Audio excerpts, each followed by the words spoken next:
Box office പ്രകടനത്തിന്റെ പേരിലും script സെലക്ഷന്റെ പേരിലും കഴിഞ്ഞ കുറച്ചു കാലമായി കേട്ട പഴികൾക്കെല്ലാം പലിശസഹിതം മോഹൻലാൽ മറുപടി നൽകിയ വർഷമായിരുന്നു 2025. ഒന്നിനു പിറകെ ഒന്നായി 200 കോടി ചിത്രങ്ങളൊരുക്കി തന്റെ താരസിംഹാസനം മോഹൻലാൽ തിരിച്ചുപിടിച്ചു.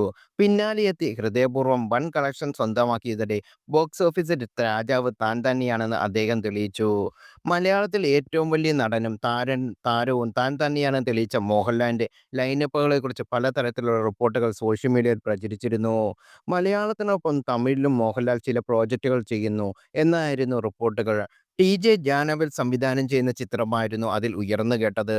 തമിഴ്നാടിനെ ഞെട്ടിച്ച യഥാർത്ഥ സംഭവത്തെ ആസ്പദമാക്കിയാണ് ജ്ഞാനവേൽ അടുത്ത ചിത്രം ഒരുക്കുന്നത് എന്ന് കേട്ടിരുന്നു. ദോശരാജാവ് അറിയപ്പെട്ടിരുന്ന രാജഗോപാലിന്റെ ജീവിതകഥയാണ് ജ്ഞാനവേൽ തന്റെ അടുത്ത ചിത്രത്തിനായി തിരഞ്ഞെടുക്കപ്പെട്ടിരിക്കുന്നത്. എന്നാൽ മോഹൻലാൽ ഈ കഥയിൽ നിന്ന് പിന്മാറി എന്നാണ് ഇപ്പോൾ പുറത്തുവരുന്ന റിപ്പോർട്ടുകൾ. താരത്തിന് പകരം സത്യരാജ് ഈ കഥയിലേക്ക് എത്തുന്നെന്ന് റൂമറുകൾ കേൾക്കുന്നു. മലയാളത്തിലെ പ്രോജക്റ്റുകൾ കാരണം മോഹൻലാൽ തിരക്കിലാണെന്നാണ് തമിഴ് പ്രോജക്റ്റുകൾ അദ്ദേഹം ഉപേക്ഷിക്കുന്നത് എന്നാണ് കേൾക്കുന്നത്. മുമ്പ് ശിവകാർത്തികേയൻ നായകനാവുന്ന ചിത്രത്തിൽ നിന്ന് മോഹൻലാൽ പിന്മാറി എന്ന് റിപ്പോർട്ടുകൾ ഉണ്ടായിരുന്നു.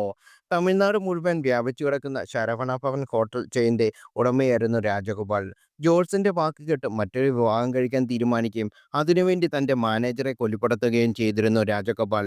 ഈ സംഭവം പുറം ലോകം അറിഞ്ഞതോടെ സമ്പത്തിന്റെ ഉയരത്തിൽ നിന്ന് പൊടുപൊടുന്ന് താഴേക്ക് വീഴുകയായിരുന്നു അദ്ദേഹം. നെഗറ്റീവ് ഷെയ്ഡുള്ള ഈ കഥാപാത്രം മോഹൻലാൽ ചെയ്തേക്കുമെന്ന വാർത്ത സിനിമാ പ്രേമികൾ ആഘോഷമാക്കിയിരുന്നു. എന്നാൽ ഇപ്പോൾ പുറത്തുവരുന്ന റിപ്പോർട്ടുകൾ അതിനെ ചെറുതായി നിരാശപ്പെടുത്തിയിരിക്കുകയാണ്.